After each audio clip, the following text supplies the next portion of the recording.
Hello जय Hind everyone. हम लोग आज से केमिस्ट्री का मतलब कि सिलेबस जो है उसको कवर करने की कोशिश करेंगे। और जो आपका फर्स्ट चैप्टर है केमिकल रिएक्शन यानी कि रासायनिक अभिक्रिया और समीकरण, इसको हम लोग आज से स्टार्ट करेंगे। और कहीं ना कहीं एक सीक्वेंस में इस केमिस्ट्री के सारे टॉपिक को अच्छे ढंग से पढ़ेंगे। और बोर्ड के एग्जाम में कौन सा क्वेश्चन इंपॉर्टेंट होता है, सारे इंपॉर्टेंट क्वेश्चन को भी करेंगे। लास्ट में मॉक टेस्ट भी लगाएंगे और इस साल सारा सिलेबस एक सही ढंग से आपको इस चैनल के माध्यम से पूरा मिल जाएगा और आप लोग सही ढंग से मेहनत भी कीजिएगा। ठीक है, आइए हम लोग आज के इस क्लास को स्टार्ट करते हैं। और आज आपका केमिस्ट्री में कुछ अच्छा होने वाला है और आज से आप केमिस्ट्री पढ़ना शुरू करेंगे। ठीक है, देखिए आपका जो फर्स्ट चैप्टर है क्या है, रासायनिक अभिक्रिया एवं समीकरण यानी कि केमिकल रिएक्शन एंड इक्वेशन। इस चैप्टर को पढ़ने से पहले आपको केमिस्ट्री का कुछ नॉलेज होना जरूरी है, नहीं तो आपको केमिस्ट्री में फिर कुछ समझ में नहीं आएगा। आपको तत्व का नाम याद होना बहुत जरूरी है। तत्व का नाम जैसे कि हाइड्रोजन 1, हीलियम 2, इस ढंग से hydrogen, helium, lithium, beryllium, boron, carbon, oxygen, sodium, potassium, calcium, ये सब याद कर लीजिएगा तो आपको बोर्ड के एग्जाम में 1 से 2 ऑब्जेक्टिव भी फिक्स हो जाएगा। और साथ में आप जब केमिस्ट्री पढ़ रहे होते हैं तो उसमें आपको बहुत मतलब कि एंजॉय फील होगा, अच्छे ढंग से पढ़ पाइएगा और समझ पाइएगा। ठीक है, आइए हम लोग क्या करते हैं, शुरू करते हैं। सबसे पहले इस चैप्टर को शुरू करने से पहले इसका कुछ बेसिक है उसको जान लेते हैं। सबसे पहले समझते हैं भौतिक परिवर्तन यानी कि फिजिकल चेंज। वैसा परिवर्तन जिसमें बदलने के बाद कोई पदार्थ फिर से प्राप्त किया जाता है उसको भौतिक परिवर्तन बोलते हैं।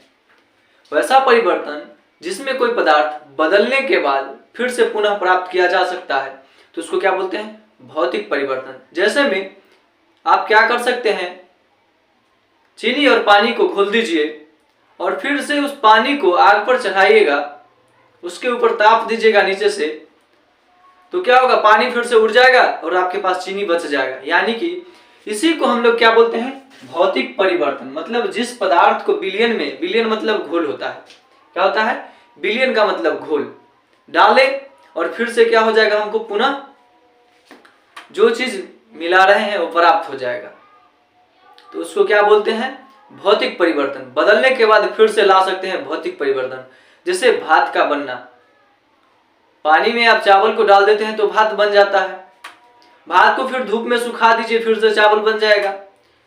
मानता हूं उस लेवल का नहीं बनता है लेकिन फिर भी चावल तो बन जाता है। इसी को क्या बोलते हैं, भौतिक परिवर्तन। ठीक है, अगला आपका क्या है, रासायनिक परिवर्तन यानी कि केमिकल चेंज। वैसा परिवर्तन जो बदलने के बाद पुनः प्राप्त नहीं किया जाता है उसको क्या बोलते हैं, रासायनिक परिवर्तन। रासायनिक परिवर्तन मतलब एक बार बदलने के बाद फिर से प्राप्त नहीं किया जाएगा। जैसे दूध से दही का जमना, अगर दही जम जाएगा तो क्या फिर से कोई भी रिएक्शन करवा लीजिए आप या कुछ भी करवा लीजिए, आप कभी प्राप्त किए हैं दूध, ऐसा नहीं होता है। ठीक है, लोहे में जंग का लगना, लोहा में जंग लग गया था, क्या आप उसको ठीक कर सकते हैं, मानता हूं उस पर एक्स्ट्रा लोहा लगा सकते हैं लेकिन फिर से पहले जैसा नहीं हो सकता है। ठीक है, तो वैसा परिवर्तन जो एक बार बदलने के बाद पुनः प्राप्त नहीं किया जा सकता है उसको क्या बोलते हैं, रासायनिक परिवर्तन। ठीक है, आइए हम लोग अपने टॉपिक पर से अब स्टार्ट करते हैं। अपना टॉपिक है रासायनिक अभिक्रिया और इस चैप्टर का भी नाम है रासायनिक अभिक्रिया एवं समीकरण। ठीक है, तो रासायनिक अभिक्रिया इसको अंग्रेजी में केमिकल रिएक्शन कहते हैं। तो ये केमिकल रिएक्शन होता क्या है, यानी रासायनिक अभिक्रिया क्या होता है, तो आपको तत्व का नाम याद होना चाहिए, नहीं तो यहाँ पर हम आपको तत्व का नाम लेंगे तो कंफ्यूजन होगा, क्या आप बोल रहे हैं सर, इसलिए तत्व का नाम जरूर याद कीजिएगा आप लोग। ठीक है, ऑब्जेक्टिव भी इससे बनता है और हमारा 100% गारंटी 1 से 30 तक आप तत्व का नाम जरूर याद रखिएगा, इसी में से एक आ जाएगा। ठीक है, अब देखिए रासायनिक अभिक्रिया, जब कोई पदार्थ अकेले या किसी अन्य पदार्थ के साथ अभिक्रिया करके भिन्न गुण वाले एक या अधिक नए पदार्थ का निर्माण करता है तब वह प्रक्रिया रासायनिक अभिक्रिया कहलाता है। वैसा पदार्थ, मान लीजिए कोई पदार्थ ले लीजिए,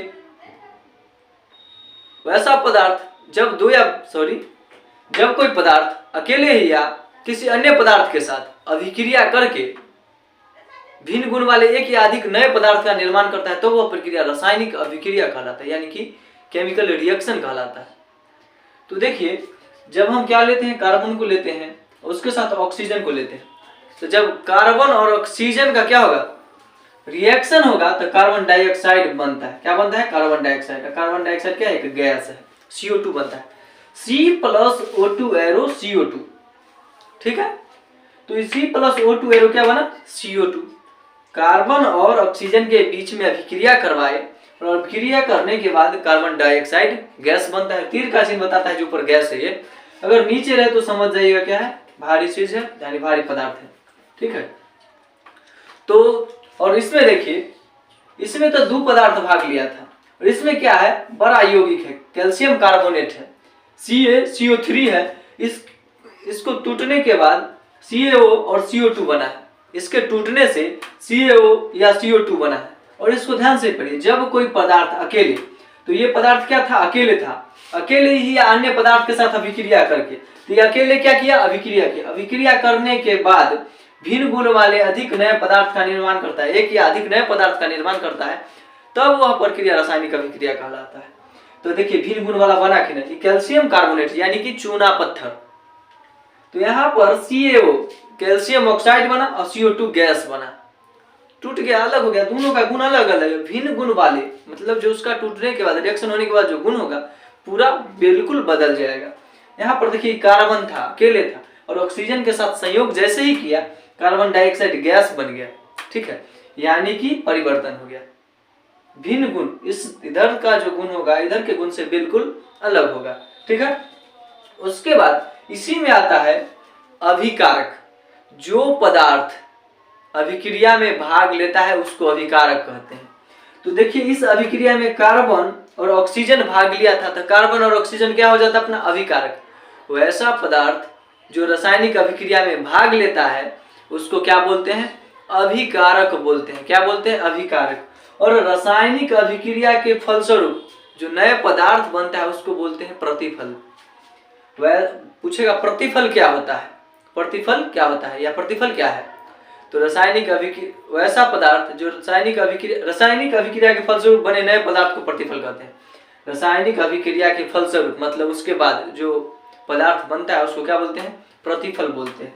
देखिए यहाँ पर जो प्लस का चिन्ह बताता है, इसके बीच में क्या हो रहा है, दोनों के बीच में अभिक्रिया हो रहा है, और यह चिन्ह बताता है जो अभिक्रिया होने के बाद उधर प्रतिफल बन रहा है। ठीक है, उसी ढंग से इसके बीच में रिएक्शन हुआ, टूट करके क्या हो गया, नया पदार्थ बना। तो आपसे अगर अभिकारक पूछे तो बता सकते हैं वैसा पदार्थ जो रासायनिक अभिक्रिया में भाग लेता है उसको क्या बोलते हैं, अभिकारक बोलते हैं। और रासायनिक अभिक्रिया के फलस्वरूप बना जो नया पदार्थ होता है उसको क्या बोलते हैं, प्रतिफल बोलते हैं। ठीक है, अब देखिए हम लोग आगे देखते हैं, रासायनिक अभिक्रिया की कुछ विशेषता भी है। तो रासायनिक अभिक्रिया की कुछ विशेषता क्या है, तो गैस की उत्पत्ति। क्या है, गैस की उत्पत्ति। तो रासायनिक अभिक्रिया में गैस की उत्पत्ति कैसे होगा, जब आप दानेदार जस्ता को सल्फ्यूरिक अम्ल या हाइड्रोक्लोरिक अम्ल के साथ अभिक्रिया कराइएगा तो हाइड्रोजन गैस मुक्त होता है, यानी कि गैस की उत्पत्ति। अगला क्या है, अवक्षेप का बनना। जब आप बहुत सारा अभिक्रिया ऐसा होता है जिसमें क्या होता है, अभिक्रिया के फलस्वरूप क्या होता है, भारी अवक्षेप ठोस पदार्थ होता है जो क्या होता है, विलयन से पृथक हो जाता है, मतलब कि वो अभिक्रिया के दौरान ही। ठीक है, उसके बाद रंग में परिवर्तन। कुछ अभिक्रिया ऐसा भी होता है जिसमें रंग परिवर्तन होता है, जैसे कि आप बैंगनी हाइड्रोक्लोरिक अम्ल को जब हाइड्रोक्लोरिक अम्ल में जब क्या कीजिएगा, जब नींबू का रस निचोड़ के रखिएगा तो उसमें से बैंगनी रंग गायब होने लगता है।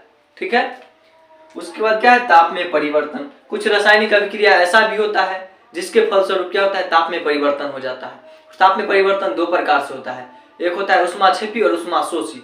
जैसे कि अगर हम पानी में अगर चूना को डाल देते हैं तो क्या होता है, चूना के अंदर से बुलबुले निकलने लगेंगे, यानी कि गैस निकल रहा है, तो उसको बोलते हैं उष्माक्षेपी।